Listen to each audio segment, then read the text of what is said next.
The tank is in full effect. If you guys have watched all these videos so far, first off, I applaud you. I give you a round of applause for sticking around through these.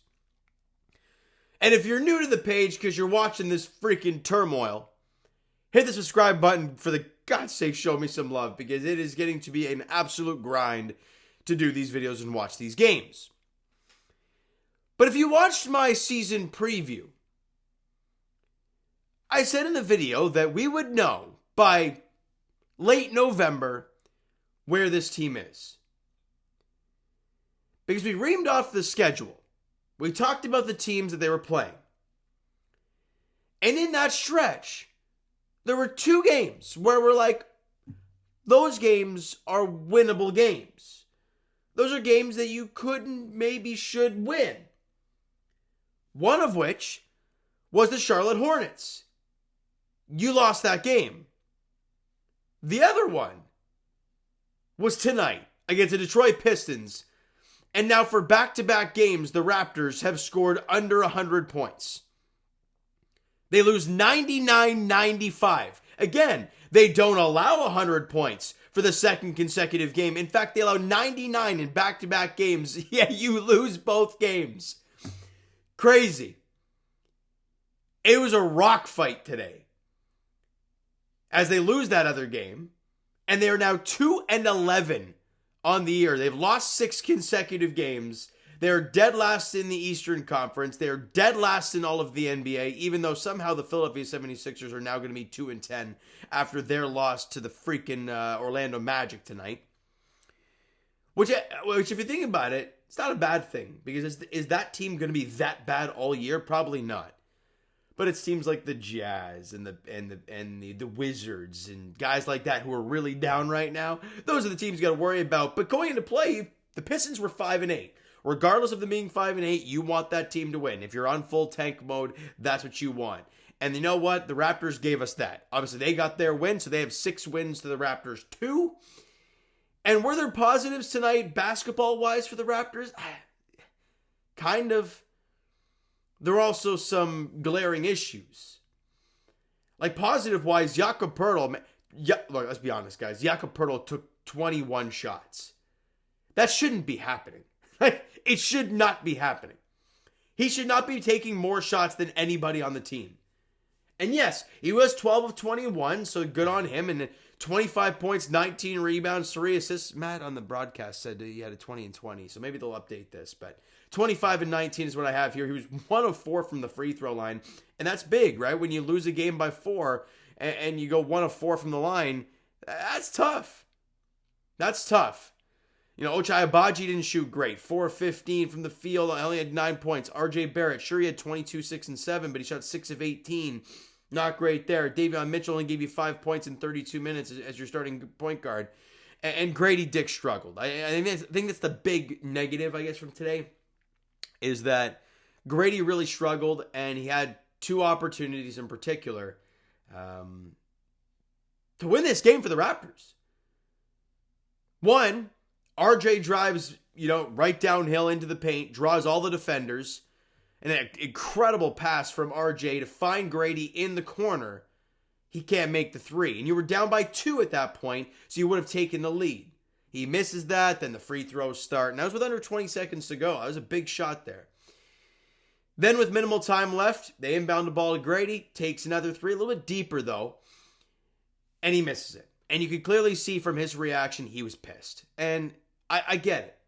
People are going to start yelling and screaming, saying he was 1 of 10 from 3. Why is he taking that shot? Well, I'm going to ask you that. Who the hell else is taking that shot? Let's be honest. As much as RJ's been pretty good this season for the Raptors, his percentages have dropped significantly. He's shooting 41% from the field on the year, 31% from 3. In fact, that is dropping after tonight. He hadn't been great on the year. Are you trusting Ochai for a game winner? No. He was 1 of 5 from 3 today. Obviously, Jakob, no. Davion, I don't even know if he was on the court. I think Jameson Battle was on the court. Do you really want to trust him? Sure, he was 3 of 4 from 3 today, but is that the guy taking the game-winning shot when it's on the line? No, it's Grady. You want to trust that guy, put the ball in his hands, see what happens. He had 16 points and 5 rebounds, but Shot 4 of 17 from the field, 7 of 7 from the line, was 1 of 10 from 3. He struggled. He definitely struggled shooting the ball today. You could see he was eating him up a little bit. But you know what? This is something I want to see from him now. No, there's been nothing but praise and positivity surrounding Grady Dick to start the season, right? It's been nothing but good things. Well, tonight, he had a game and 2 instances where he could have put this game away. Also, in general, shooting-wise, he didn't have a great night. So what I want to see is what does he do in the next game? If he comes out there and he puts up a great performance and puts this one in the rearview mirror quick time, that's what you want to see. But if he starts dwelling and gets into a 3 or 4 game slump where he's just not shooting the rock well, you don't want those prolonged slumps. Good players, great players are able to put the bad ones behind them and move on. So that's what I want to see from Grady heading into the next one. Your bench gave you nothing. Battle knocked down 3 threes, and that's really all you got, Mogbo played 16 minutes, was 0 of 3, didn't have a single point. You got nothing from your bench, right? Ochai, Jakob, and Grady all played 35 minutes each. RJ played 34. Davion played 32. Sorry, guys. And it wasn't great. Now, yes, obviously we know the injuries for the Raptors, blah, blah, blah. It is what it is, right? We know what this season's about to become. You're 2-11 on the season. It ain't great basketball. And it is what it is. We move on to the next one because I don't want to talk about it anymore. And you know what? We get to watch another basketball game. Tomorrow night, 8 p.m. tip-off in Boston at TD Garden. Oh. That one should go great. Should we mark up 2-12 already? I hate doing that this early, but do they have any injuries going on? Or Drew Holiday's game time decision, but doesn't seem like anybody else is hurt. And the Celtics are what? They're probably 10-3, and you're on the road at TD Garden. Pretty automatic to me. I don't know. We'll see how it goes. All right. So you know what, guys? That's going to do it for this one. If you enjoyed the video and not the game because it was a rock fight, hit the like button. Do appreciate it. Hit the subscribe button. You guys not done so already. Comment down below your thoughts on the video, your thoughts on the game. What'd you like, what'd you not like from today's game for the Toronto Raptors? Twitter, Discord, Instagram, and of course, TikTok is down below, so follow up there if you haven't done so already. And I will talk to you guys Leafs edition tomorrow night as they welcome in Connor McDavid and the Edmonton Oilers to Scotiabank Arena at 7 o'clock on Hockey Night in Canada. You can't beat that. And as for the Raptors, they'll be on my second TV. Let's be honest.